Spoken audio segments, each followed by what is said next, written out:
Hi, I'm Maggie, Hi, I'm Grace, and this is a very bookish podcast. Hey guys, welcome back to a very bookish podcast. Today we have a very special episode. We are going to be talking about, I think, a book that surprised us in like the best possible way, the Kiss Quotient. And I know it's been on TikTok. Everybody's been talking about it. And first and foremost, it's worth it. It's worth it. Oh my God, this book's okay. Just general thoughts about this book. It surprised me so, like, I didn't expect it to be so graphic. Like, I did not expect this. Like, it's always these like innocent covers where you're like reading it and stuff, and you're like, whoa, this is really graphic. Like, oh dang, like this is some spicy. Like, I know I said this on my Instagram stories. I was like, this book is so cute. It's so cute. And then it's like, oh, we're gonna go there. And it's funny how it like starts out like immediately in like the second chapter it starts getting like really spicy. And I'm gonna, before we start the episode, this is major spoilers for this whole book, so don't go past this point right here if you haven't read the book, or if you want the book fully spoiled for you. There's that. But I think I'm going to read the synopsis first real quick for it, because I did not read the synopsis at all before getting into this book. So I had no idea what this book was about going into it. So I literally came from it fresh. Like, I would see videos on TikTok about it and I was like, nope, scroll past, because I knew I was going to read it. Didn't want a synopsis. So synopsis, I will read it now. Stella Lane comes up with algorithms to predict customer purchases, a job that has given her more money than she knows what to do with, and way less experience in the dating department than an average 30 average 30-year-old. She is not 20, she is 30. It doesn't help that way to self-insert right there. I know. Totally self-insert. I definitely self-insert right there. It doesn't help that Stella has Asperger's, or that French kissing reminds her of a shark getting its teeth cleaned by pilot fish. Her conclusion: she needs a lot of practice with a professional, which is why she hires escort Micheal Phan with the looks of a K-drama star and martial art moves to match. The Vietnamese Swedish stunner can't afford to turn down Stella's offer.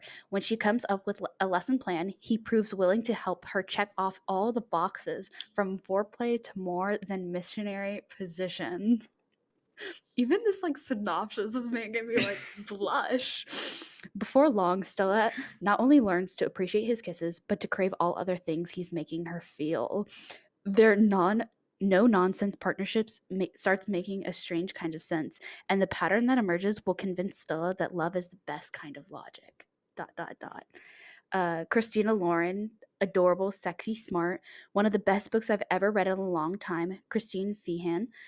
Opening this book is like setting a match to a handful of fireworks. Lots of sparkle, heat, and energy. Jane Ann Krentz. So this is The Kiss Quotient by Helen Hoang. Oh my God. Penelope Douglas even said, a rare and riveting love story. The fact that Penelope Douglas loved this too, I love that. But it's like, I didn't come into this book knowing anything at all, which is usually kind of off for me. I usually know like what basic tropes are in the book and things like that. I did know that this was a book with disability rep or something like that. It's usually like put in with those books. That's all I knew. I did not know specifically what it was. Yeah. And then kind of jumping into it, then I was just like, oh, perfect. I love this. And yeah, I was usually, when I go into these books with like these cutesy covers and like, you know, these contemporary romance, I'm often looking forward to the development of the relationship, you know, how they meet, how they interact with each other and all these things. And the fact that this man is an escort and she hired him, I was like, say less. This is the fact I loved that she's so innocent, but in such like a analytical way that makes it so cute where you just love her character because it's like she's like, yeah, here's my checklist. Like I want to learn how to give like a blowjob and like a hand job and stuff. And he's just like, Yeah. what? Like it's He's so like cute. thrown off and he's just like, like even like that first of all, I love that this is like a dual POV in Yes. third person. I love books like that because I love seeing into how the guy thinks, and you guys already know that about me, Yeah. right? And I love that we immediately jump over to his POV, like literally right after she makes this decision. And it's about like him going like through his routine of like like he has his own routine as well, like, you know, she built her life around routines, and then we jump over to his POV and it starts with his own routine. And I thought that that was such a like unique parallel. I also loved that we saw like him like talking about like his work and stuff, and then him like when he goes to the restaurant to like look for her and stuff, he's expecting like an older woman who but and not Stella. And then he sees Stella and he's like, "Oh no, it's not her." And then like he goes It up can't be her. He's like like, it can't can't like be it her. can't be this She's hot woman. And it is, and he's just taken aback that somebody like her would be single, and he's like, "What?" Like, what? I think it's so, and they're like awkward first dinner where she's just like, no lamb. And he's like, okay. And she's like, it's too woolly. And I'm just like, oh my God. but the fact that he remembers that, Yes, that was he brings great. it up later on. Oh gosh, Micheal is, I wish I, Micheal is up there. I swear, every new contemporary book that we read with this is like automatic boyfriend material. That's like an automatic Like, up top. I don't have any more space in my top 5. it's Who men do I written by women. remove? It's men written by women that are just better. Clearly. And it's Oh like, gosh. I was like reading it and like I didn't really get into it and like until like after their first encounter. It was like the second date that they went on. That's when I really got into it and she pulled out the checklist and stuff. And I was like, okay, I love this book. I love this book. I forgot who DM'd me. I'm gonna pull her up right now. I think somebody DM'd me and was asking about it and they're like, I couldn't get into this book. Is it worth it? And I was like, yes, it is totally worth it. And Mikey, Calvin's friend, Mikey, mm-hmm. Meike. So I hope I'm saying it right. Hey girl. She was asking about it and I was like, yes. Is it good? I started but the beginning and I was so bored. I was like, it really took me about 15% of the way to get into it, really. But I after the first like 25%, you're like hooked.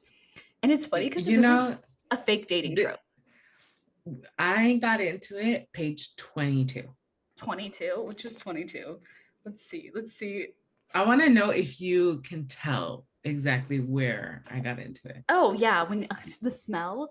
That's the like.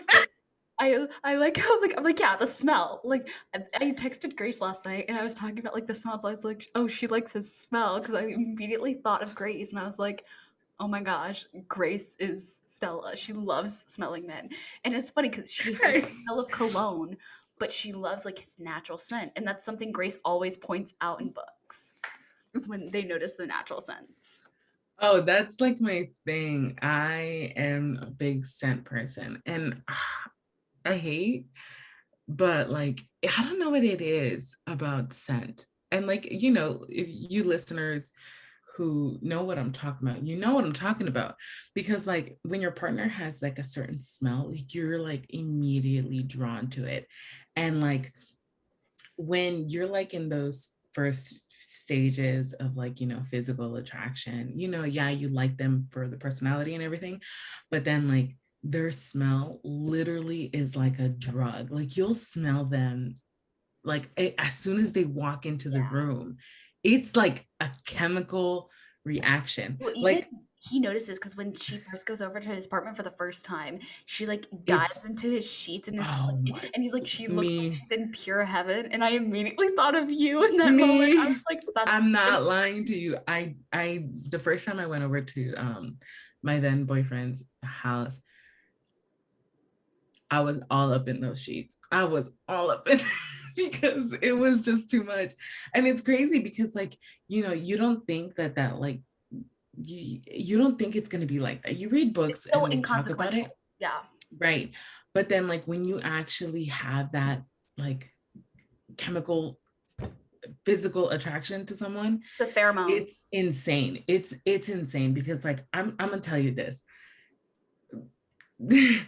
There was times where like my then boyfriend and I, we would fight, and like, you know, we used to work together, so like I would go into like the office bathroom and like I would use it and then I would leave, and there would be times where he would go in like after me, like maybe like a couple minutes after me by coincidence, and then like We mentioned reluctantly he would text me and he's just like, you were in the fucking bathroom right now, weren't you? And I was just like, that probably wasn't what you were trying to say. I'm like, first of all, I didn't do anything there.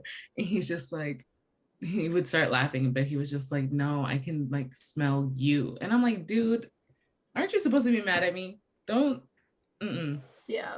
But it's a thing. So that's why it's one of my weaknesses. Smell is definitely that. Mm-hmm. But then activate reason number 2 a little bit down the page, and we have, he says, are you sure you're bad at sex? What do you mean by that? It means so far you're very good at it. And then she's like, so far we haven't done anything yet. You're very good at the talking part. I've had sex. There isn't a talking part. Oh a spark God. danced in his eyes. There's definitely a talking part. Okay, so for all of our listeners on the YouTube, you can see my markings. All those like pink tabs are like things that Micheal said that like made me blush. Like Micheal is a talker. Like, oh, Micheal. Like, I love a man who can communicate. yeah, the communication in this book, there was a lot of communication, but not a lot of communication at the same time. There was communication in the bedroom, But not outside, No. nada. And the fact that Micheal is very open about communication when it comes to the bedroom, because that's like his job and stuff. But the fact that he like when their first encounter and he noticed she would lock up and stuff, and he moved very slowly with her and stuff, was something I appreciated so much. And I was like, it's so nice to see a guy not have to ask for the cues, but look for the cues and understand what a woman wants and stuff. He is very emotionally mature. Yeah. Very emotionally he's mature. very aware. And not in every aspect, because he's got some work to do, but his attentiveness to women is, you know, which does come along with his profession and things like that. But not everybody cares about that. Like, you know, even in that profession, he is also aware. And then we find out later on why he was able to notice it with subconsciously, how to communicate and how to ease her like tension very early on. But really quickly before we get into our discussion points, what was your favorite scene?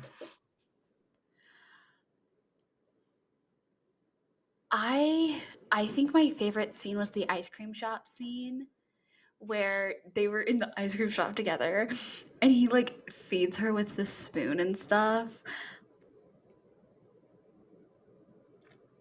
That scene, like I know it's not like a spicy scene, but it's like it's that tension and like it's something about like sharing food, because and the fact that like they kissed and everybody was like, whoa, like get a room. Like it was so cute and so funny at the same time.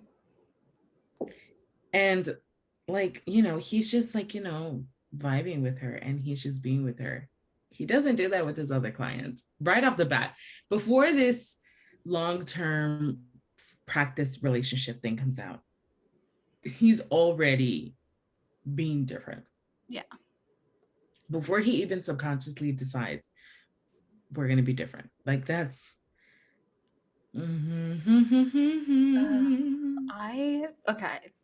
what was your favorite scene?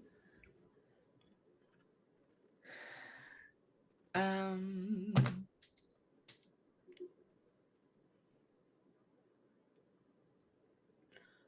I think it'll have to be the second time that she went to their mom's house, his mom's house. Okay, yeah. The second time, I think it is the second time that he went there, or maybe it was after, but it's when she's already wearing a dress that he made. Yeah. And like they sneak away and then they start kissing, and he's just so, that masculine energy just flooded my senses off the page. And it then, outside of that, the dynamic of her being there with the family, and how his family just kind of like enveloped with her and just wanted her to be comfortable around them. Yeah. Most likely Micheal ended up telling them. Yeah. But not in It's because that they're way. women. I think also is it's a woman household. It's very women centered. He's the only man in the like he's the one brother out of four sisters, and his mom and his five sisters. His mom, that's seven women to one man. So I think like there's kind of like this camaraderie, and it's like I think they could tell that Micheal really liked her, and so they were like, okay, Micheal, and they even said Micheal doesn't bring girls over, so it's also it's obvious that he really likes her if he brought her over. So like you can see him actively trying and like being nice, but like the secondhand embarrassment I felt with the first encounter with his mom when obviously like it happens with like it happens where if you don't tell people, she's like, where's your husband? Because like you have like five children in a like obviously everybody would think like where's your husband, and like the only difference is Stella voiced that question. That's the only difference. All of us in that situation would wonder the same thing. Yeah. And like she was just oversensitized and stuff, and she's getting like anxious and stuff. She's just like tell me, and it's like everybody has been in that situation where like you're everything feels like push on you, and so you start asking questions and stuff. And I think I put a blue tab because I put like relatable moments that I felt with Stella. Oh my gosh. Like when I was reading that scene, my whole body was crawling. Yeah. I literally was like I myself was locking up, and like it brought up moments of like when I have like ongoing like panic attacks, and like when like I'm just, you know, and even like, you know, she does have Asperger's, but there are a lot of moments where a lot of people could feel something similar to that. Something everybody relates to. Like you can find a like it feels like you don't even have to be like mentally unstable or anything to relate to her so much. And the fact that like that is such like a awkward situation to be in, especially when his mom starts crying, because like that's the worst thing you want to do is you meet your significant other. I mean, they're not really dating, it's the fake dating trope, but like you meet your significant other's parents and you make her cry the first time you meet her, and like you can tell she genuinely feels so bad, and she goes to bring her like chocolate and flowers the next day. And I think his mother like truly understood, like she was definitely sorry, like she came when Micheal wasn't there and like apologized, so his mom knew it wasn't for Micheal, it was actually an apology. Yeah. And it just, I feel like when I said that Micheal probably told them, I feel like it's just something that like he just was just like, you know, she's very sensitive. Yeah. And I think he said it. Didn't he say it? And didn't they say it in the book? Like he didn't say that she was just oversensitive. Oh. Overstimulated. But that was with Juan. That was. Yeah. And because like even like the first time that the second time that they go back to the house, like this is my favorite time was when she came over and Micheal was wrestling with his sister. Yeah. That was my favorite time. The time that they came back to actually have dinner, and that time, like he even texted outside, like, oh, can you guys turn off the TV or like turn it down? He already was like, you know, this is fine. I want you to feel comfortable, but I also, I know how my family is. And then she was just like, I don't want people to change for me. But it wasn't even really that. It was more of like, you know how your family is. And you know, you want people, it's not so much that you want your family to like act uptight and very like proper when somebody else comes over. It's just that you know how overbearing and how it's a lot of pressure much they can be. Yeah. And so it's kind of like a thing of like, I don't think they were changing for Stella in that moment. I think it was just like, dude, not right now. And that's something that you do in your house anyways. You're like, just calm down. Like it's just calm down. Let's take it down a notch, you know? Which I really liked. But that first scene was like, and then every time that they went over to the house, I got so hungry. The food, I was tasting everything. I know, because I was like sitting, because I finished this book this morning, literally like maybe like less than an hour ago, or not even like less than 30 minutes ago I finished. And like when I tell you, I was like, oh, I'm kind of, I guess an hour ago. No, it was an hour ago. I was like hungry. I was like, my stomach is kind of rumbling. Like my mom's making lunch right now. I'm like, this sounds really, and the fact that he can cook. He was like, I love how he's like a house full of 7 women, and I'm the one who has to learn how to cook. I was like, finally, the non-gender norms that women are the ones who have to cook. I really liked that. I was like, yes. And no shame to those women who love to cook, because me, myself, I love cooking. But again, Hispanic household, you know how it is. In your Hispanic household, you're the one in the kitchen, you have to help, even if you're like a visitor, a woman, family member, you go into the kitchen, you help in some form, some way, you serve the men, they sit down, which is another thing I can get into, but we'll get into that later on. Mm-hmm. So seeing that, I was like, Micheal, you just keep racking up points. When are you going to stop? You already won the game. Yeah, no, he was a keeper the moment, like the first chapter we saw him. So that was kind of like our first overall general thoughts and stuff. So we're going to get into discussion questions. So Berkeley does this really nicely where they have a reader's guide discussion questions at the end of the book, which I really appreciate because there was for people we meet on vacation. We used a couple of those in that episode. So we're going to actually try to go through all of the questions and kind of make this more of a discussion about the book rather than like us telling you the whole plot and going through scene by scene. I feel like this helps us develop a more understanding of the book. So question 1, prior to reading this book, how would you have imagined an autistic woman? How does Stella compare to this vision? I know, Grace, you had a story you wanted to tell. Yeah, so this actually isn't the first story that I've read with a woman who had autism, and it's more specifically with Asperger's. It was back when I was maybe 16. I read The Quirky Tale of April Hale. Oh yeah, you talked about this. I did talk about this. I mentioned this like a while ago.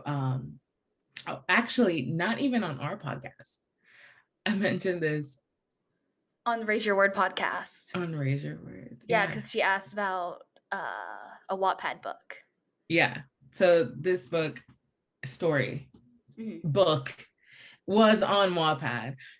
Is on Wattpad if you look it up. I don't remember who the author was, but it's The Quirky Tale of April Hale, and it deals with a girl who has Asperger's, and her typical bad boy neighbor new kind of like takes a fondness to her and becomes very protective of her and falls in love with her and all of the things that come along with it. She also does not want to tell him her diagnosis, and in the end it still doesn't matter. And so I was familiar with kind of like how that type of story would develop. Yeah. and how her little quirks and I say quirks because they're things that anybody could do. It's Yeah. not it's and like people who meet people with autism and don't know how to deal with them are usually like those stereotypical people who are just like, oh my gosh, this person's so weird, they're off, they're a little slow. Like, no, bro, that's not how you know. You know, and you can definitely tell the difference between somebody who has dealt with somebody with on the spectrum and people who are just very ignorant. And it was just normal to me reading this book. Yeah. Very just opening to more emotion. That's basically the only thing I could say. So I kind of, how would you have imagined an autistic woman? That question, it's just like, what do I need to imagine an autistic woman? Like, I need to find her on TikTok. That's what I've been doing, is when I've been looking on my screen, is I've been trying to find her on TikTok. I've been following her for a while, but she talks about her autism, and she talks about how for a while she didn't know she was on the spectrum. And even Helen, she didn't know she was on the spectrum for a long time. And it's like, there are like, I grew up, my cousin's autistic. One of my best friends growing up, his sister was autistic, and she was farther on the spectrum than like other people I know. But it was, I like, how does Stella compare to this vision?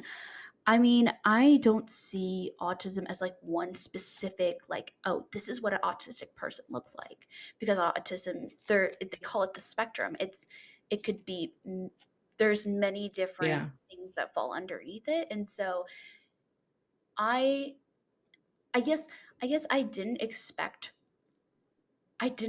her to be, I don't know why, but I didn't expect it to be so funny. Like, I think it's not that she's funny, but I think the way that Helen wrote this, like, to show her quirks and stuff, really accentuated Stella. And like, it wasn't debilitating, and it wasn't something to be seen as negative in the story. It was something that just made her special. It's not special, but like, it made you love her even more, because it's like she's so innocent when it came to like the checklist and like all that kind of stuff, where she's just like, and then but you also like related to her a lot, where she has like the thing with like the lamb, or like loud sensory noises, or like with her, I really related to when she was talking about people. And she even talked about, Stella made this comment where she was like, she gave him a quick, it's on page 5, she gave him a quick hug. She didn't mind touching when she initiated it, or had the mentally time to prepare for it. So I think a lot of people, I don't know, I really don't like people touching me and stuff. That's one of my things, where I like don't like people to touch me and stuff. And a lot of people are like, well, you give people hugs. I'm like, yes, because I initiate that and stuff. Like, I am like, yes, I will give you a hug and stuff. And like, I related to that a lot. And especially when it came to like clothing, she talked about a lot of her like textures of like clothes and stuff. I'm really like, I can only sleep with like a fuzzy blanket, or like sheets that are like a very high thread count, because I hate like scratchy like textures and stuff. There's certain like clothes that I won't wear because it's like scratchy and stuff. And when she talked about getting There me, are a lot of things. There are a lot of things that, like, you know, that that anybody could relate to. There are things that are just like, so well, when, anybody does that. Anybody does that. And she kind of mentions that. I wish I could find it. If I find it, it's somewhere. But where was it? but like, what I'm trying to say is, I Okay, don't have like a specific like version of what an autistic woman would be in my head. Like, I don't have like a defined like, oh, this is what she would look like, or this is how she would act. It's at the beginning of chapter 14, which is page 137. It's after that first dinner where, you know, she makes her mom cry, and then she goes, her gut demanded that she tell Michael the truth, though he wasn't aware of the true extent of them. He already knew about her issues: sensitivity to smell, sound, touch, her obsession with work, her need for routine. or awkwardness with people. What he didn't know was there were labels for that, a diagnosis. And it's simply that thing.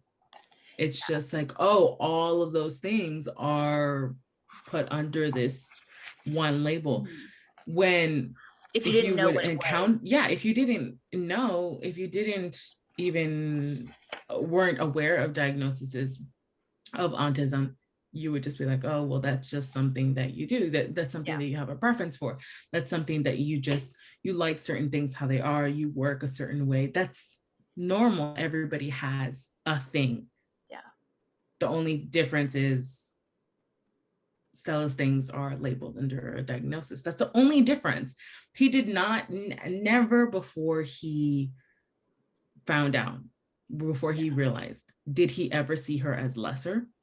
He was just like, okay, she just has this preference. She's just a little bit shy. She just doesn't, this is her first time. That's it. Like he never saw her as less. What's really telling is he found out about it, but he didn't mention it to her.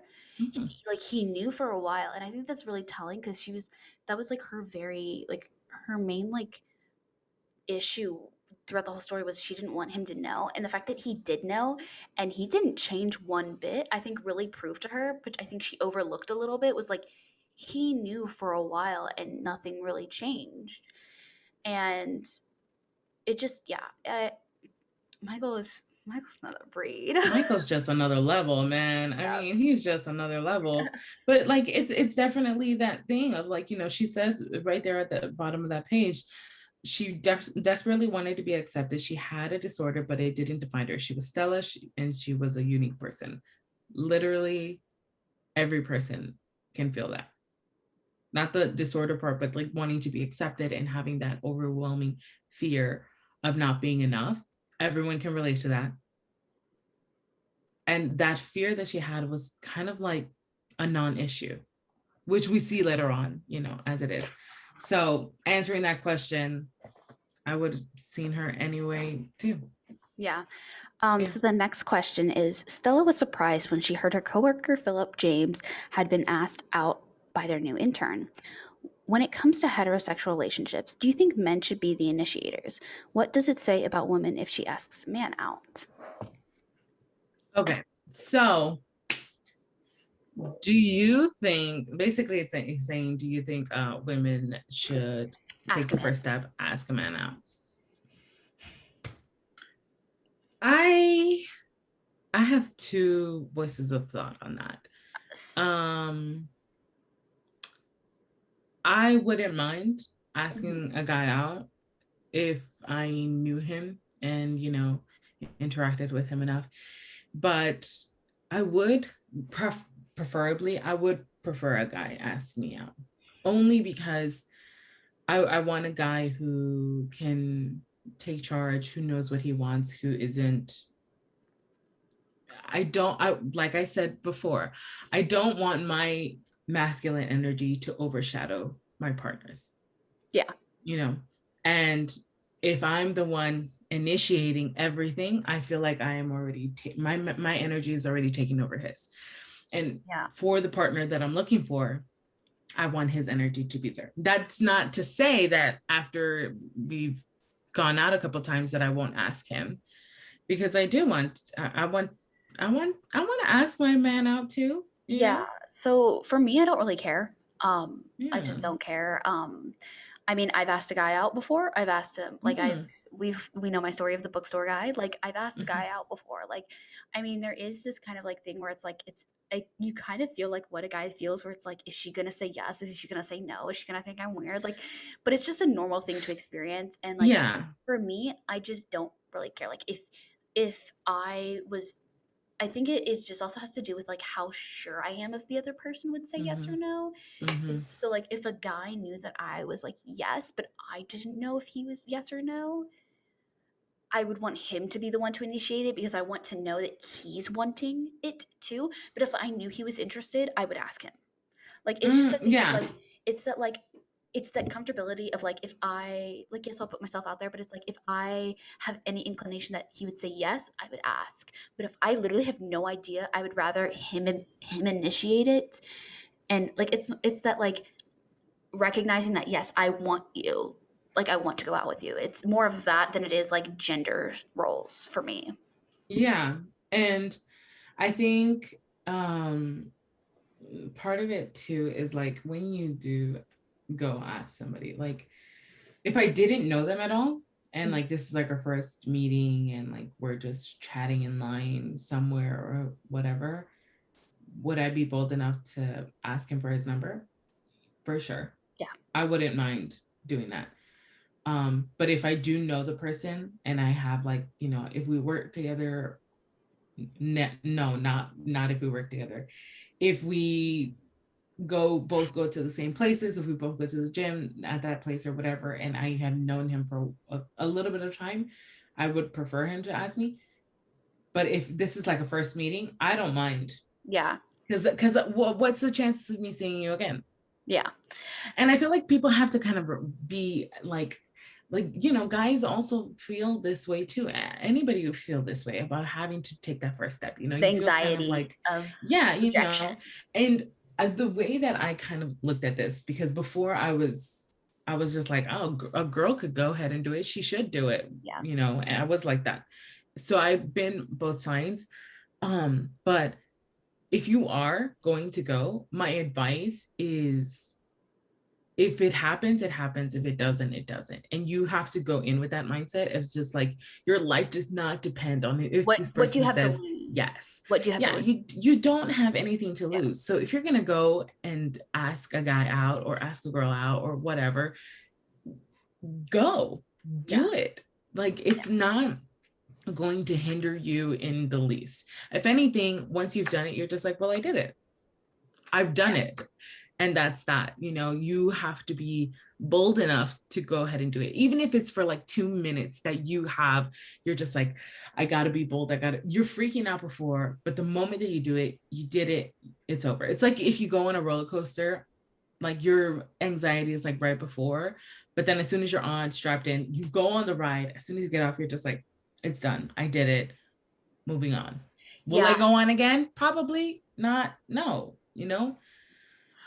So I kind of wanted to talk about this because I really mostly about Philip James is what I felt about like his relationship with the intern. I understand why he said he wanted her to initiate it, is like he didn't want to be like the one to be like, oh, because I will be in like an office and stuff, and it's like there is that kind of power balance when it's your boss asking you versus like, but I don't think that an intern and like an actual worker should be in a relationship when they have their internship active. But one thing about Philip is he really rubbed me the wrong way, especially when in the office they were talking like Stella.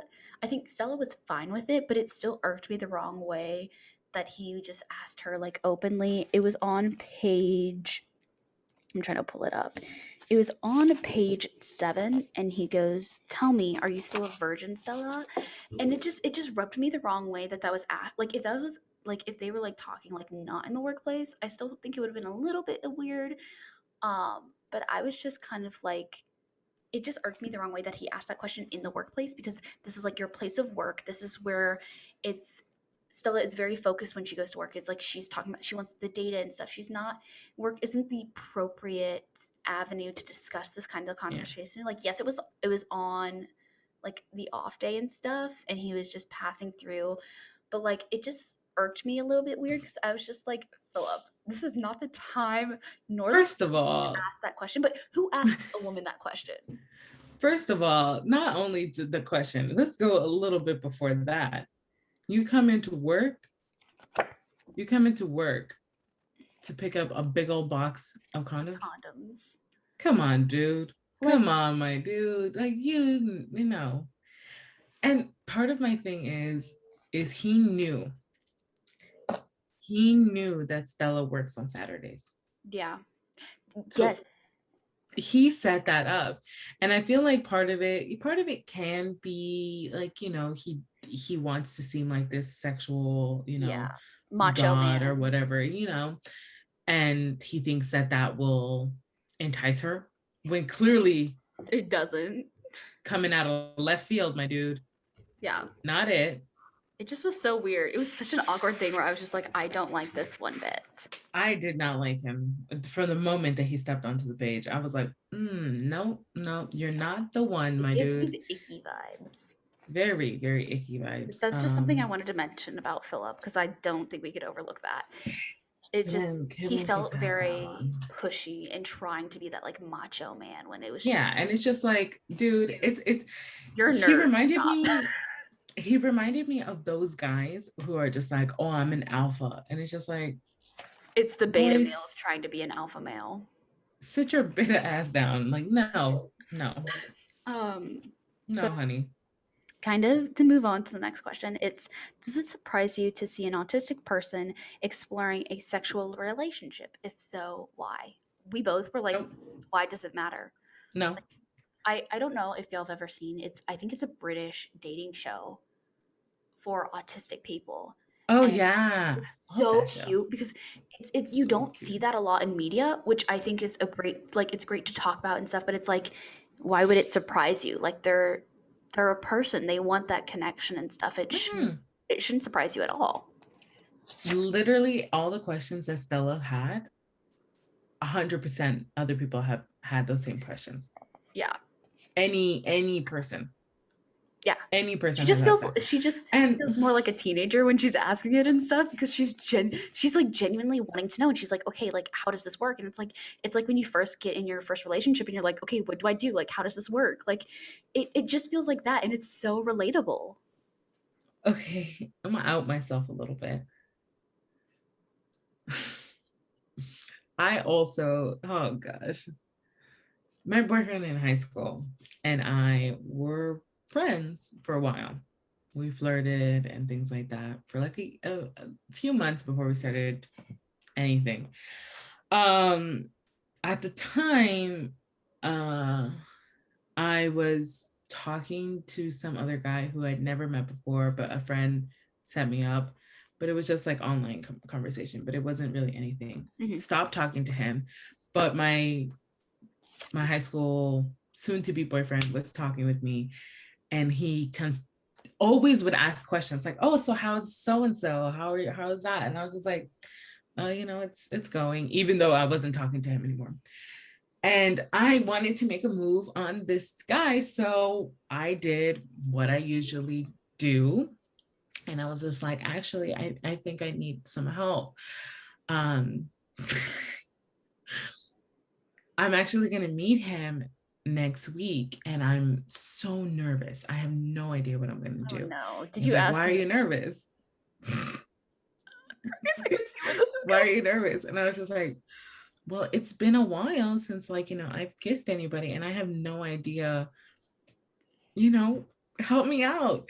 And then he's just like, I didn't say help me out. But I was just like, and he was like, keep in mind, I'm like 15, okay? He's like, oh, for sure. Come over to my place. He lived a block away from the school. Come over to my place around this time. And I was just like, okay, cool. But I have practice like 20 minutes after school lets out. And he was just like, totally fine. It won't take that long. I'm pretty sure you're fine. I was like, okay. Pulled up.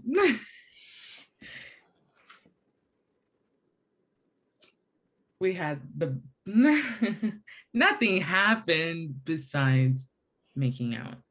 Okay. But let's just say it was a very intense first. Matter of fact, the kissing was almost similar to Stella's first night with Micheal.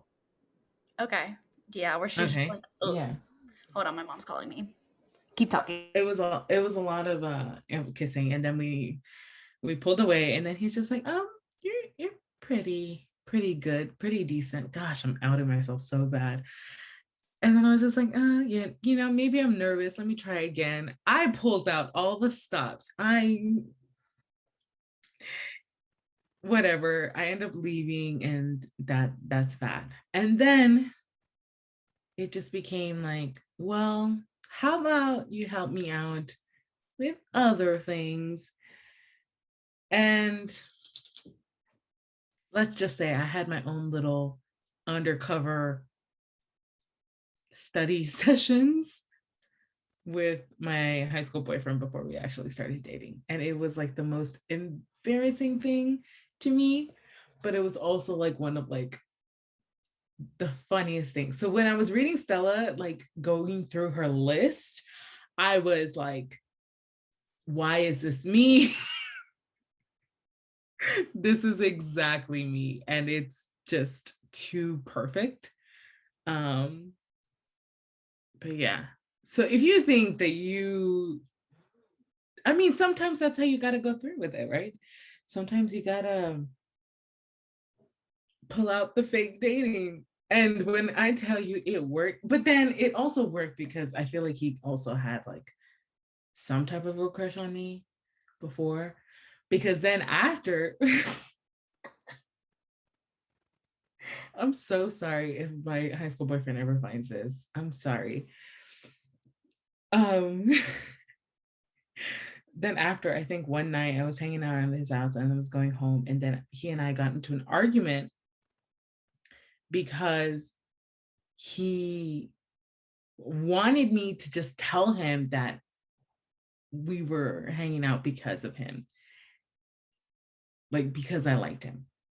And he's just like, so what about that other dude? And I was just like, dude, there is no other dude. Can't you realize that you're the person that I like? And he's just like, good, because I just wanted to make sure. I'm like, dude, if you don't, my high school romance was something else. But yeah.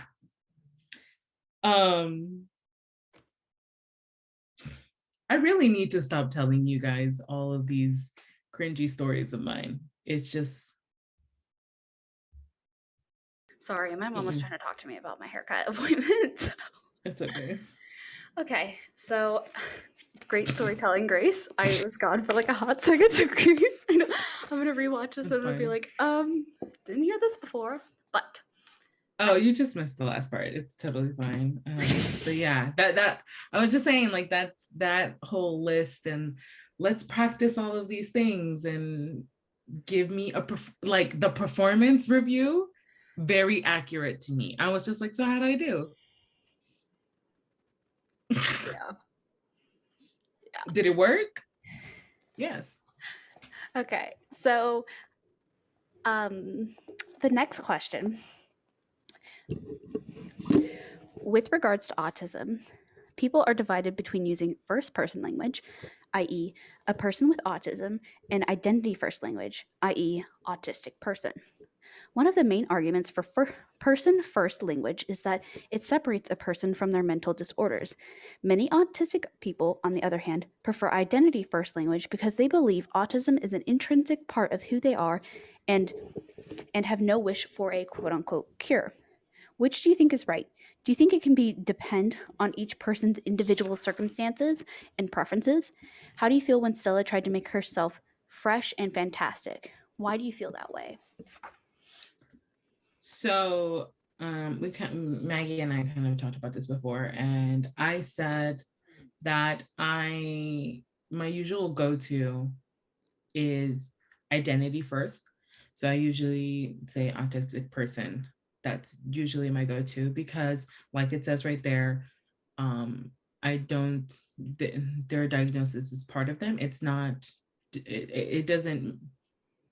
Adding it before does not make them any less. Doesn't make them seem incapable. It doesn't.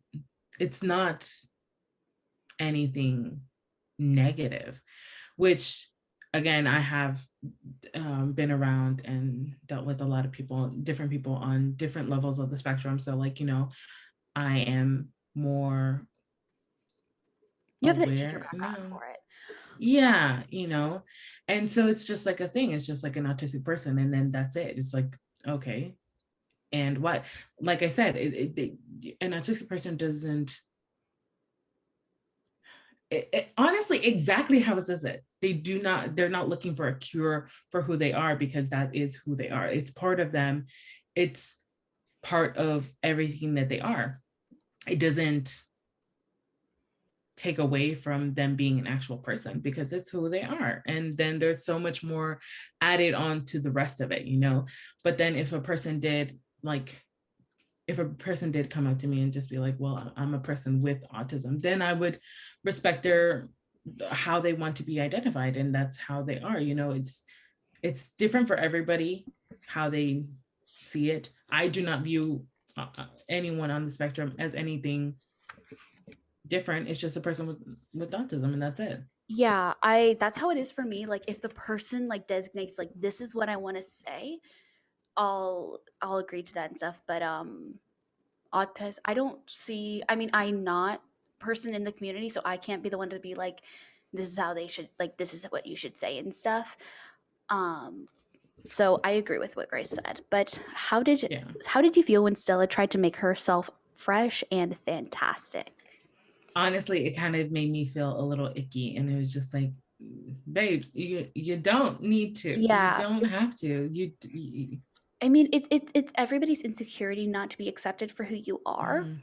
And we see this common thread throughout the whole book is like her not wanting to be this label and like trying to be as far away from this label and not have everybody think of her, oh, she's an autistic person, like this is who she is and stuff. And it's like I understand like all of that and stuff, but it's like, babes, like be you, like who you are and stuff, because obviously Michael loves her for who she is. Like Love him. she didn't think he knew for like the longest time, but he did, and he accepted her and stuff. And so it was just very, Yeah, it felt and a little it's icky where you're just like, babes, like no. I love that you're starting to say babes now, because I say it literally all the time. It's Literally like a all the thing. time. You I say do say it literally all the all the time. time. I say babes to everybody. I pick up people's language and stuff is what I do. So like Eamon says literally with like a British accent, and so I started saying literally with a British accent. Yeah, So I say babes. Don't worry, my Spanish is starting to come out. So I'm telling you, it's starting to come out. okay. Grace last night was like okay, but she said okay in Spanish, and I never heard I said, because like Maggie has this thing, totally sidetracked from what we were saying, but Maggie has this thing of like, when I'm texting her, I'll put a period at the end of my sentence because I'm typing fast. And when I'm typing fast, it's like my thumb needs like a slow down, like a cool down from texting fast. So my cool down is double tap on the space bar, which is an automatic period. And so like sometimes she'll be like, oh, how about we do this? And I was just like, okay, period. period. And I'm And then just like, she's just like, are it you okay? it gives me anxiety. Like I hate, because I will be passive aggressive and put a period. Like that's like my passive aggressive, like slightly passive aggressive is to put a period like after a sentence or something, and like period, because it's like finalized. Like I'll text Carly, sorry Carly, if Carly's listening, I'll be like period, and that's how she knows I'm angry or I'm annoyed or something, because I'll put a period because it's being so passive aggressive. But Grace does it, and so she started putting like a thumbs up or something to make me feel better. Because I don't Like, know, because okay. for the longest time she'd just say okay period, and I'm like, oh my god, she's mad at me. It was literally like, I don't know what it is. It's just like like a thing that I just talk fast, and then I'm just like, all right, that's that. And then I was just like, okay, I said, okay. And then she's just like, well, I'll finish the book in the morning. I'm like, okay. And she's just like, the period. And I'm like, oh my gosh. And then I tell her, I said, you and the freaking period, LMAO, laughing face. And I said, it's your kryptonite? Okay. Okay. And okay. And then okay is like, or what? That's basically what it is. And so like, that's what I said to her. And she's just like, never in the year that we have talked have you ever texted me that. And I was just like, well, it's because we've been talking for a year that now my Spanish lingo is going to come through, even though you don't speak Spanish. Yeah. I've held it in and mentally translated it, and now it's too much work. It's just going to come out. Yeah. But that side note, but that's how we feel about that whole thing. So the next question is something interesting. oh wait.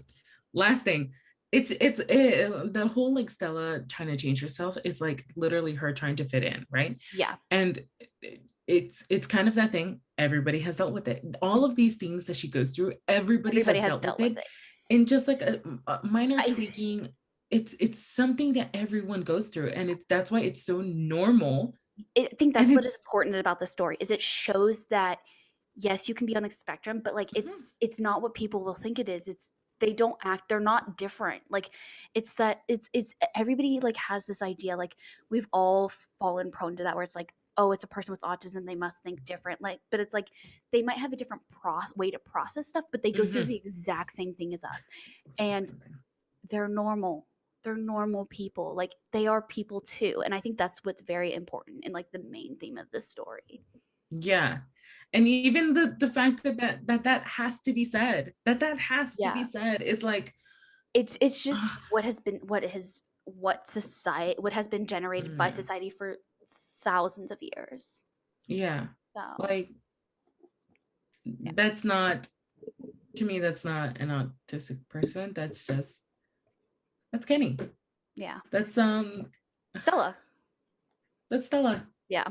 So I said Kenny because like he was one of my best friends in high school who was also on the spectrum. Love him. Quick side note, shout out to Kenny if you ever find this. We actually our whole class was obsessed with him. Loved him. He was like honestly the best person ever. Every group wanted him around. Yeah. He was literally loved by everybody. He actually was our prom prince.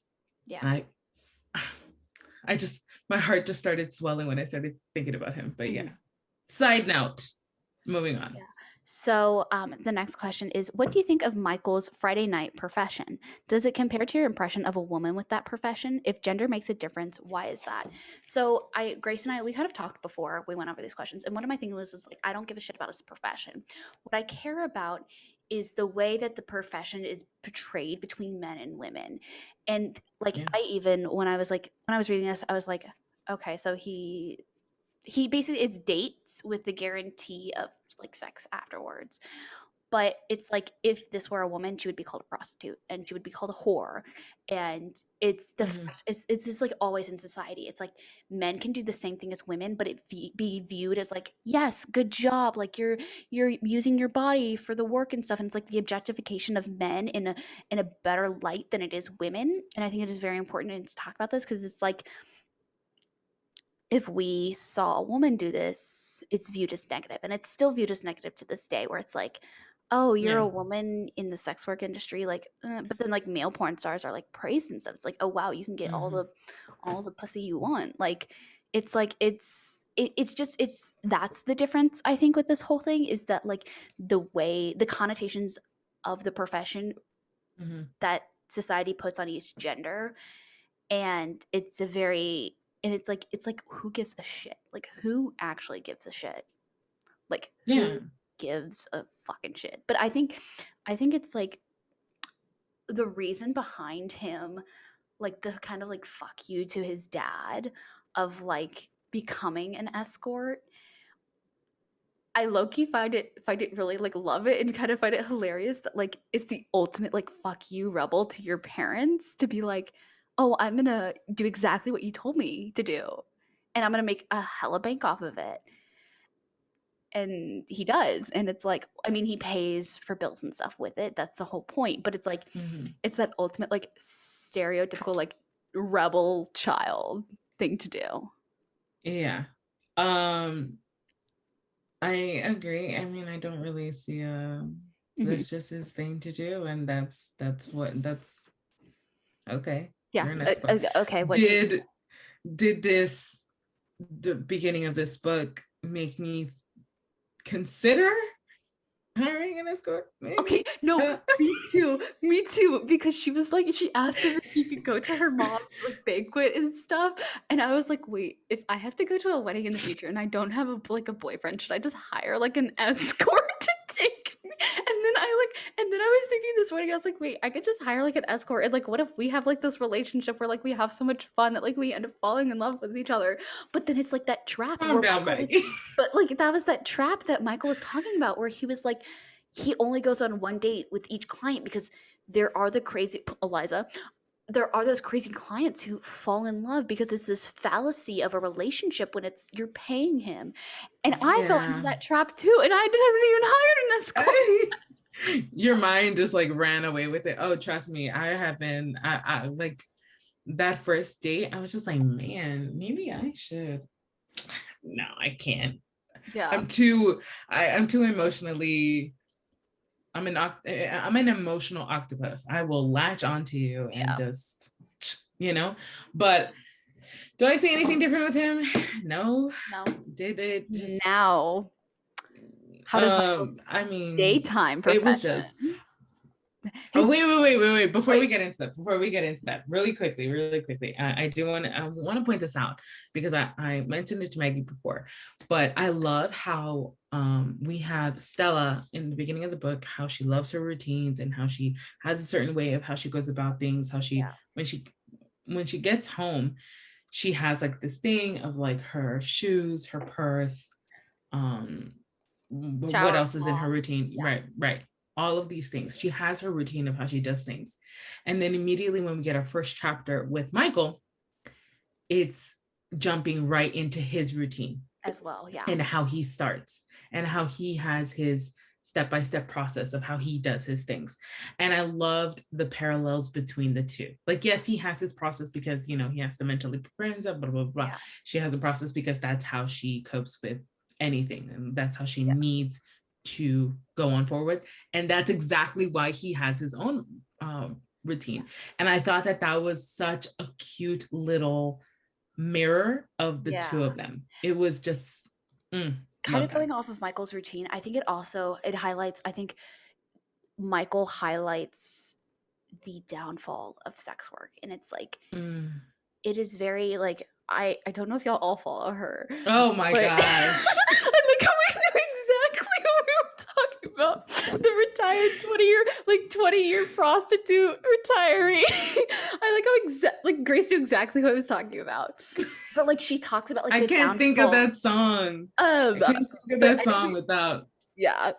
But like she talks about like the downfall of sex work, and I think it highlights it very well. And it's like, it's not, you notice it and you're like, oh, like this is weird. Like clients falling in love with you, him having to mentally prepare, him talking about how he couldn't get in bed unless he washed himself. And it's that like sex work is very glorified right now in the media and stuff, but it is a very hard thing to deal with. It's not something, not meant for everybody. It's really not meant for everybody. It's something to tread very carefully and to really think about if you are willing to go. It does not come without its consequences. And I think it mentally, physically, all of these things. She highlights the consequences very well, where it's like she's not she's not promoting it, but she's not saying it's bad. It's that like balance of like, you can see what it does, but you can also see the downfalls of it. So. Yeah, and that's that line, the having pros and cons, every single profession out there. No profession goes with like all glorified pros. There's always a downside, and that's just a normal thing to have in a profession. His profession comes with a lot more toll that somebody would really have to think about before jumping in there. It's not something like, yes, go out there and yes, do it. It's amazing. You get all this money. It comes with a lot. It's a lot of work. It's not easy. Yeah. So how does Michael's daytime profession how does Michael's daytime profession affect his attractiveness? Man, when I tell you, when I found out when she first noticed his suit and how like immaculate it was, I was like, okay, how is he paying for this? And then when she finds him at the table, oh my gosh, he's like pinning stuff. Like, I don't know why I had like a wet dream of like, I don't know why, but I'm like, to have him. There's a couple on TikTok who like, the guy is a designer and he makes his girlfriend clothes. Yes. Like, the whole thing is he makes her clothes and stuff. And it's like, to have a boyfriend who is like into designing and like will make it himself, that is so attractive. Like, it's so attractive. Like, we fell in love with Micheal, but the fact that we fell in love with him more when we found out he's it made him 20 times more attractive, because not only is, you know, he like this amazing, great looker, he's really nice and very attentive emotionally, right? All of those things. Number two, he dresses well. Number three, he dresses well because he freaking designs and makes his own clothes. And he's proud Are of it. you kidding me? It's Well, he's proud of it, but he's not. yeah. He thinks that people will look at him as less. And it's just like, babes, make me something and I will fall at your feet. Well, I think so. Like we see that like Michael goes to design school. Like he goes to school for this. Yeah. He like got a degree. And like Yeah. his dad was even like, I'm not gonna like help you with this, and he did it himself. And it's like it shows his like his passion for it, and like he had to step away because he wanted to, like he had to help his mom and stuff. And I don't think it's the fact that he designs and stuff. I think it was when he was like talking when her dad was like asking him questions and stuff. It was like it wasn't that he was like designing and stuff. I think it was the fact that like he wasn't trying to find the word for this. That he wasn't stable. Yeah, I think it was that like he was talking about how he's not really doing anything right now. Like he's putting his life on hold to like help his mother and help his family and stuff. And that was like the main thing where it's like, and he had all of those sketchbooks and stuff. And then he finally like got to do what he loved, and he loved designing and stuff. And it's like, and the fact that he designed her a dress. Okay, like when she's going to go take her dry cleaning, and then she's talking about the little strip mall, and she talks about like a karate or a martial arts studio. I know exactly. I thought that's where like she would go on, drop off her clothes, come out, and then he would be leaving the studio or I thought that too at first. That's what I thought. Yeah. But man, the surprise when it's him, I was like, yes. The amount of like where I was just like when she walked in, and I was like, well, when she walked in, I was like, okay, she's probably not gonna see him. But like the martial arts studios, I was like, Michael's here. Michael's gonna show up in this scene. Where is Michael? And then he did, and I was like, yes. But it was just kind of it was the most unexpected and yet the most perfect thing ever. I was like, hell yes. Hell yes. And then let's get into this. Like that moment where like, you know, we find out like, oh, like he actually does make all of his suits and things like that. And she starts talking, and then a flashback to where she was talking about his suit and his tailor. And he goes, she goes, so is he terribly busy? And then he goes like, yeah, he's busy. I was like, you cheeky mother. And the fact that like he noticed that like she loved touching him and touching the suit and stuff. And the fact that her mother even noticed when he made the dress for her, and she like her mother was pointing out like all the certain things, like there was no tags, the fabric was soft, and it was perfectly tailored for her. And it's just like you can tell Michael. Oh my gosh! He does, and he's attention to detail, and his attention to detail when it comes to Stella. Yeah. It was so and like so like when he started talking before she even brought up, oh, can you make me something? Can you? And then he's just like, oh, well, you have to stand still. And she's just like, I've had clothes done for me before. Like, can you do it? And he's like, she actually wants. And I was just like, babe. And then I had like a brief mental flash forward of their lives together, of him always, forever designing her clothes, no matter what.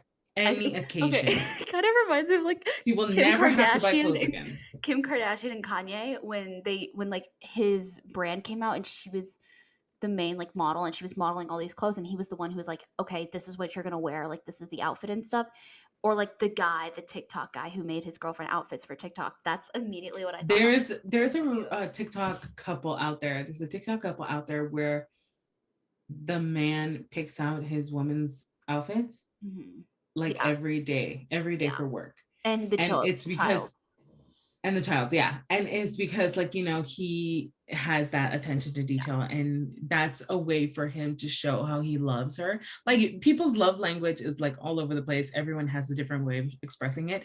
But that act of designing his woman's clothes and making things that are perfectly fitted for her And to accentuate attuned to her body. Oh, her ass in that dress. I was like, damn, if I had a man who would make the most beautiful body out of my body, I'm just like, Yeah. when and where do you want it right now? Do you want it right now? Because I can give it to you right now. That was me. Yeah, but no, we can both agree that his daytime profession made him 10 times more attractive. 100 times more attractive. So let me find a tailor husband. Throughout the book, Michael worries he's inherited his father's badness. What that is passed down in his blood. Do you think this is illogical? Are you able to empathize with him? How so? Okay, I do kind of low-key hate this trope of like your father's son or like your father's child, or like, oh, I'm just like my mother trope. Like, yes, I understand it. Like, I'm very much like my parents, and that's why we clash a lot and stuff. But it's like your father, like what I kept getting annoyed with, like, yes, he views himself as like his father, and like, but his father left his mother, his father left his family, and Michael stood up, and Michael became the caregiver for his mother and the provider for his mother. And you can see that in his past, like he stood up, and when the time called, he gave up everything to help his mom, to help his sisters, and to even say that he didn't want his sisters to stop going to college. So he put everything on the back burner. And it's like, and it's like, of course, he's not going to recognize that. Of course, like, you are your harshest critic and you're going to think that. But it's just one of the tropes that I just like low-key annoy. So it annoys me a lot. And I feel like it's definitely one of those tropes that a lot of people can relate to. Like, I am 100% exactly like my dad. Exactly. Down to the way that we love and how we fall in love. I mean, exactly like my dad. And he and I are always butting heads. But the difference is between two generations is that the second generation often becomes very aware of how they're acting, who they're acting like, and therefore more equipped to be able to create a change or fall right back into it. And it's different stages in their life where they're able to make a change in how they react and how they love people or how they abandon people. You know, Michael, up to this point, did not see an end to the similarities between him and his dad, you know, and it was like this thing of just like, it's totally understandable, and it's relatable. This is what you have to fall back on. But the thing is, those things that made him different, he wasn't realizing enough because he didn't have a person who made him look at it, who made him realize this is actually I just wanted to sit down with him and be like, Michael, honey, look at this and tell me this is not like your dad. Like, let's go through this. Like, let's sit down. I'll draw you a little storyboard and we can show you how you are different. Because I like hate it, because I hate that self-deprecation of like, I'm not good enough. But we all feel it's something that everybody kind of goes through, and it's definitely like one of those things of like, you know, look at these two pictures and tell me what's the difference between the two. And yes, there are those people who the pictures are exactly the same 100%, but then they're like, majority of people, it's just like, yeah, the pictures look the same, but then when you take a closer look, you're like, oh, this is different, this is not the same, this is not the same, and so on and so forth. And that's kind of what this was the turning point in Michael's life, where he actually saw, no, I can be better, I am better, and I will continue to work better, you know. And he didn't have yet a person like Stella, a partner who he wanted to be everything for, who he wanted to be better for, you know. He didn't have that person yet, so he didn't have like a turning point. He didn't have like, I'm stealing this from Marvel, but he didn't have that nexus point in his life of, you know, shifting everything around and creating this solid point in his life. And so, you know, it is what it is. Did I expect The dad to pop up. Yes and Yeah. no. Okay. Yeah, I wanted to talk about this. I kind of wished, like, I feel like this, like, whole thing with his dad was such a big part of the story and of Michael's character arc that it just fell so flat in the end when like it was peaking and stuff, and then you're like, okay, what's this big thing that his dad did? And it's like, okay, he's a con artist. He's like, I don't know, it just felt like the way it was said, it felt rushed for me. And it felt like it it felt like there was so much buildup, but there wasn't the release of like, oh my gosh, like holy cow. It was just like, okay. Yeah, I get that. I feel Like like also that this the isn't like a dad fantasy could. book. Like I get that Yeah, it's not it's this like giant like OMG like moment. It's like it's a contemporary romance, so I have to keep that in mind. But it's just hmm. kind of like the It could have been, had this been a different type of book. Yeah, it definitely could have had like because this big aha moment. I think she did really well with the Eliza story and like Eliza Man, that moment. That's what I expected with the dad, where like he smelled her and we like I knew it was her the moment he talked about her. cinnamon gum. I was like, I stopped. Okay, I'm gonna play this voice memo that I sent Grace. I sent Grace this voice memo when it happened. I was like,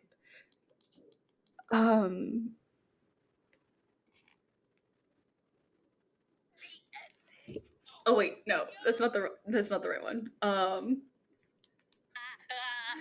I feel so icky. I hate this. I hate this. I hate this so much. I don't. Oh no. No, no, no. I hate this so much. My heart is racing. No, please don't do this. Like it was such like a secondhand embarrassment moment where I was just like, oh my god, like It was definitely one of those things. Like, this was my reaction because I posted it on my Instagram story. Lying. Oh, Lying. You're fucking lying. Oh, please don't tell me it's the same. I stopped at like the hand. It's so. No. No. Please don't be the same woman. I will. Oh, it's so funny if it is. And then I was pacing. I was Like, pacing around my yard. yeah, no, it was so nerve-wracking because I was just like, oh my god, like no fucking way. And Oh it's my like gosh. and it was like so it was like I'm gonna read it. It I'm was gonna read it. It's it was the 250. best part too. So a red nailed hand rested on the back of the chair next to Michael. A familiar combination of scents assailed his nose. Cinnamon and cigarettes. Ice cubes clinked before the lowball glass half filled with whiskey set on the table. Hello, darlings. Sorry I'm late. A petite woman with long bleached blonde hair and tight black cocktail dress lowered herself into the empty seat. Her profile turned to him, but Michael recognized her. He kissed that jaw. I had to make a quick stop before she faced him. Her expression went as surprised her expression went as surprised as the Botox allowed. Well. Hello, Michael. Hello, Eliza. What an excellent time to bump into his least favorite former client. That Oh I had my to gosh. stop. Like, you know I me, I never stopped, stop. yeah. I stopped and I was like, I was like, that you're surprise was kidding great. me. And then like literally right after, like after I calmed down, I was just like, oh, but this is perfect. This is absolutely perfect. Because here is Philip over here trying to get at Stella or whatever. Okay. Yes, it's going to create a problem between his parents and her, and then with Stella. Yeah. But also, it's like the biggest F you to Philip is just like, I fucked your mom, dude. That's literally what it is. One of the funniest lines in this scene it's on chapter 24, page 256, and it's like, are you serious? Eliza looked at Stella's parents before she smirked at this and sent Michael an amused glance. Meeting the parents now, Michael. Would you have met mine for the right price? What are you talking about? Philip narrowed his eyes as he looked from his mom to Michael and back again. Eliza took a healthy drink from her lowball glass and smiled suggestively. We used to go on dates. You've Ugh. got to be kidding me. Philip stared at Michael, rising disgust. You slept with my mom? Not exactly, Michael replied with a tight smile. Eliza chuckled. There wasn't any sleeping involved. If I remember correctly. For Pete's sake, I need a drink. Her father pushed away from the table. Okay, that moment was so funny, but I felt so uncomfortable. I was just like, to be Stella in that situation where a former client literally like was not recognizing you, but was talking about having sex with like the guy you're sleeping with right now. Like, I saw this playing out like a movie. I I felt did like I was on the set of like Dynasty or something. I wanted to like leave. I wanted to leave the room. I wanted to be like, no, this didn't happen. I didn't want to be in this situation. We're gonna rewind the plot. This never happened. It was definitely a turning point. It was hilarious to me, and it was kind of it was heartbreaking to me It to like was. see that Michael didn't like stand his ground and like, but that was a shocking reality for him. He was already feeling like he wasn't enough. He was already feeling the sense of like he did not belong. And then here comes his whole freaking past reminding him why he doesn't belong at the table. And it felt like it was so like to see both perspectives where he wasn't doing anything, like he wasn't reacting because he locked up and stuff. Like Stella, when she locks up too, and he's locked up and he tells Stella, he's like, I couldn't just react because that would end negatively. Like, because he's like, that's the downfall of this is like a client could react negatively and he's trying to diffuse the situation. Mm-hmm. But like, it is also just like when Eliza put her hand on his thigh and like moved up towards his crotch. And I was ready to throw hands. I wanted a bitch slap. I was like, Stella, if this is any moment to like really make someone feel uncomfortable, this is the moment. I want you to come on, babe, do it. But that wasn't the time. It wasn't the plot place. And so I understood. And then can we go a little bit further? Like they broke up, all of these things really quickly to where Philip kissed her. Oh, that was so uncomfortable. And this is why I didn't like him in the beginning, because I knew something was going to happen like this, where it's like he's entitled. He feels so entitled to Stella, and because like he or their parents like know each other apparently and stuff.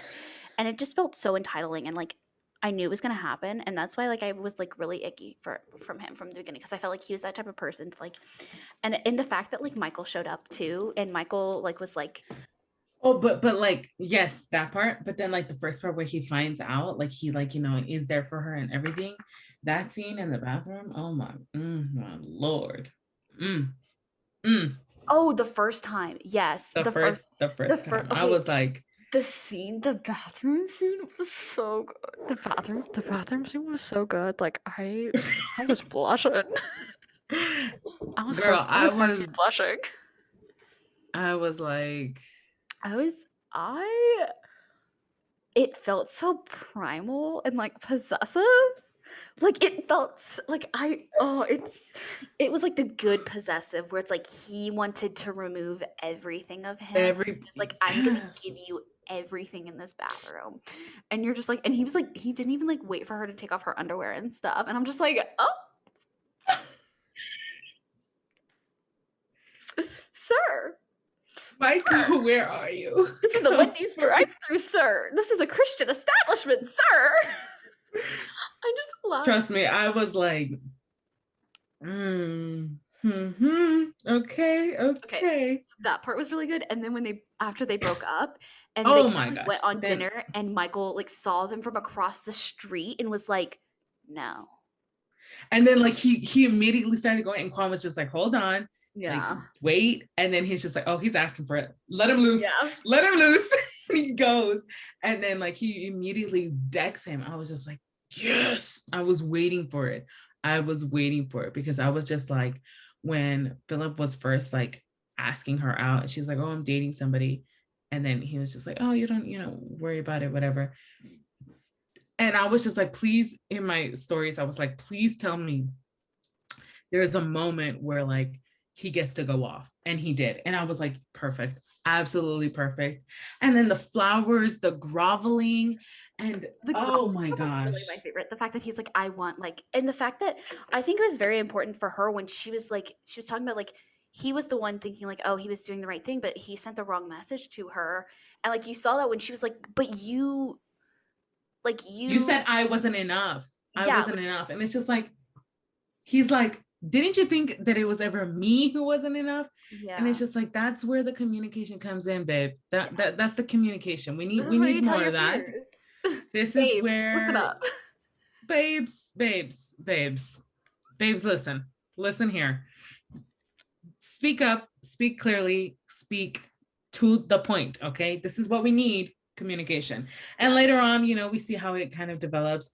I have to say that the way that he ends up making up with her in the garage, and then like he ends up like, I traded my car, I did all of this, and I was just like, she was like literally the turning point for him. You know, he's just like, I'm gonna step it up. And then on top of that, the fact that he's just like, oh well, you better get used to it because I'm gonna propose to you in 3 months. I was like, this man is a keeper. This, and the fact that like he was like, I'm gonna give you time to think about this, but you know it's gonna happen. But like, it's going to happen. It's going to happen. There's no doubt in my mind. You have to prepare for it. Like, I'm ready. I'm letting you prepare for it. And it's like, he's like, if it were up to me, I'd marry you right now. I was like, babe. And the fact that like he recognized that like she would need time to like process that, because that would put like a major like, oh my gosh, huge like thing. in her structure of like her days and stuff, that would be like a whoa, versus like 3 months, like get used to it and stuff. And this book, we're kind of wrapping it up now. This book was, we didn't do the last question, but I don't think we need to, but like this book just really showed that like loving a person is like getting those little things about them. Yeah. And showing your love language in a way that compliments them as well. Like the way that's basically answering the last question. It's so much that goes into love. Yeah. Is love enough? There's so much more. Yeah. Love can only get you so far. Then it's everything else comes into play. Between the communication between two people. And I think this book does really well. And like this book like it was such a heartwarming one where like it's something that I needed right now, where it's like it makes you want to be in love. Like it makes you want to have that. And it also makes me want to get a male escort, but that's besides the point. Besides the point, don't call us out like that, Maggie, because here I am. Let me close that other browser real quick.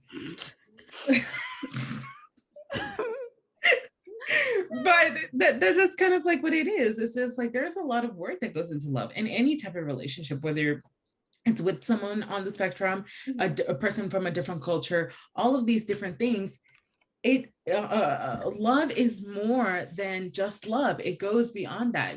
To have a successful relationship, to have a successful marriage, long-term relationship, to have that partnership, there has to be more than love. Love can only go so far, and then after that, understanding there needs to be more. Yeah. There needs to be a good partnership, good communication. Needs to be work effort. So you're gonna get the next book? Hell yes, I already ordered it. I am gonna buy it on Saturday because I'm doing my giant Barnes & Noble haul. I'm buying it on Saturday. I'm very excited for the next book. I didn't realize it was part of a series. I didn't realize it was a series itself. So I'm very excited. The next book features Kai, which is Kwan's brother, who is also on the spectrum. Yeah. And then we have Kwan, which, babe, I am excited for that one. Okay, he's the third book, and I'm really excited for that. Yes, it is The Heart Principle, which comes out at the end of this month. Yeah. We've had a few people of our friends read the book already. Like we had Pauline at the Books I've Loved read it already, and also I think Brenna has also read it. So a few people have already read it and are absolutely in love with it. If you haven't read The Bride Test, please do so that way you can prepare for The Heart Principle, because I just know it's going to be so good. I mean, come on, Kwan, full of tattoos, motorcycle. Okay, I have to point that out. The fact that she didn't know she liked tattoos until she saw Michael with the tattoo. I was like, oh. And the fact that he had a tattoo, that was like, oh, yes. sorry, we're like rushing because I have to go to an appointment. Yeah. But overall, I gave this book 5 out of 5 stars. I gave this actually For sure. I gave this 3 spices out of 5. Like, this is a pretty spicy book. Like, oh my gosh, because the way that he communicated and talked about her pretty sweet potato. I'm going to suck on your nipples and lick them with my tongue. That's my girl, love a he man who whispered as he communicates. leaned down to kiss her. When I tell you my praise kink was activated. Oh, yes, Activated. The title of this is gonna be Micheal and his praise kinks. Micheal activated my praise kinks. We love a man who communicates. Okay. Well, thank you everybody who listened to this episode. We had so much fun. I read this in less than a day. I read this in less than 12 hours. I read this in 2 days, which you guys know that's fast enough for me. Yeah. So I'm excited to read the next book. We'll keep you updated. Thank you for everybody who's listened to Calvin's episode and joined us on our journey. And do we have anything other to say? Thank you guys to everyone who participated in our pre-order sale. We Yes. will put them up later at a later time, maybe sometime in September, opening up the shop again for enamel pins once we have our shipment in, and we can show you guys a little more in depth on that. So keep an eye out on our Etsy shop for it to reopen. Yeah. For any more updates. Yeah. Thank you, everybody. Have a good rest of your day. Bye, guys.